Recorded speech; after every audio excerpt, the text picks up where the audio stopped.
Hey everyone, welcome back to another Tic Tac Taiko. This week, I want you to f around and find out.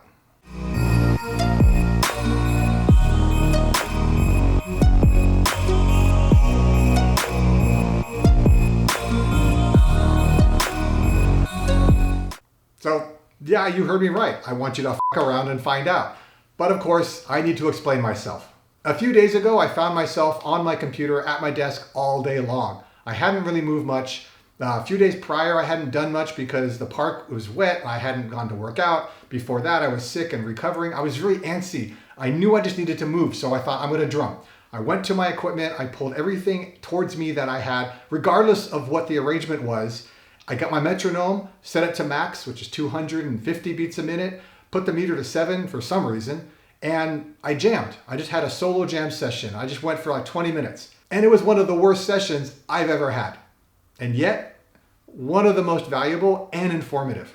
You can see the video in the background here, but I'm gonna play more of it with sound once I'm done talking, and you'll hear mishits, bocce clicks, I get lost, I can't find the one, I can't play patterns that I'm trying to play, and it was frustrating.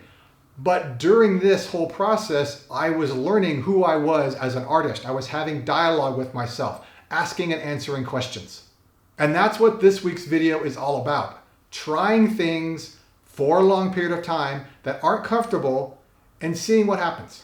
You don't need to have a bunch of equipment. You can have a single drum, but maybe play it in a position that's not normal. That's a little or a lot uncomfortable. Maybe you have a couple of drums. Maybe set them apart. So you have to really figure out how to play them. And it might be messy, but I want you to fight the urge to make it easier. The whole point of this is discomfort. Maybe it's a fast tempo, maybe it's an odd or unusual meter, whatever, it doesn't matter. You can find ways to play in discomfort. You might be wondering, rightfully so, why would you want to play in discomfort? Who does that? I mean, aside from me apparently. Because you learn things about yourself that you don't get when you play in comfort.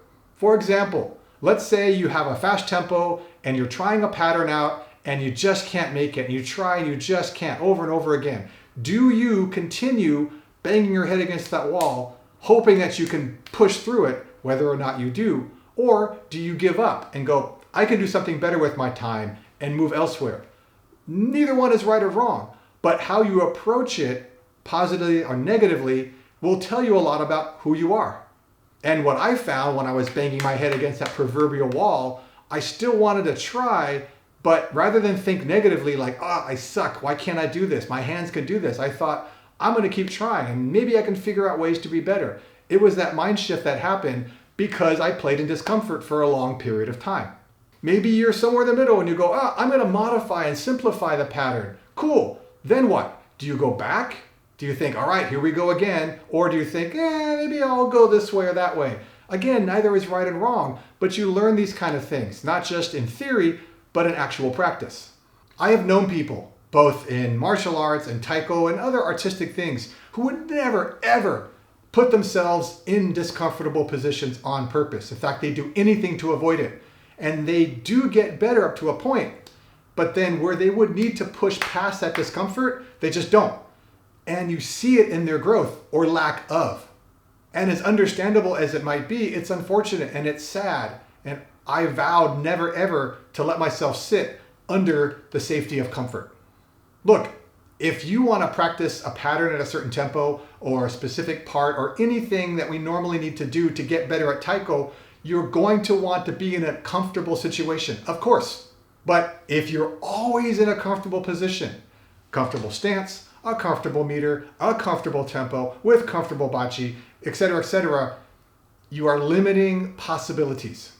That comfort that you have set for yourself is limiting possibilities and opportunities for your growth. So the fucking around is getting yourself in a situation that's uncomfortable, and the finding out is, well, staying there. Resisting the urge to make it comfortable. Granted, if it's hurting or things are falling over, don't be ridiculous. But if you find yourself going, I wish I could bring the tempo down, I wish I was using bocce that were, whatever it is, stay there. Learn something from it. Ultimately, it might be a small nugget of data, but it's data you didn't have before. And that's useful, especially on the long term. And you never know, even in that discomfort, you might find some awesome moments. I mean, in the video you're gonna see, I definitely got some good grooves going, and I might not have gotten those had I stayed at a comfortable tempo, meter, arrangement, etc., whatever. You look for those opportunities where you expect nothing. So hopefully I've convinced some of you to try purposeful discomfort. I'm not gonna return to this often, but I will return. And I'll set something up in a different way to make it uncomfortable, and I'll stay there just like I stayed there this time. And I would love to hear people's experiences with this, should you try it. Now I'm gonna stop talking. I'll let this video play for a few minutes, not the whole thing. No one needs to see me struggling for 20 minutes. But hey, maybe there's something interesting that you'll learn and take away from watching me suffer. So until next time, keep on practicing and be well.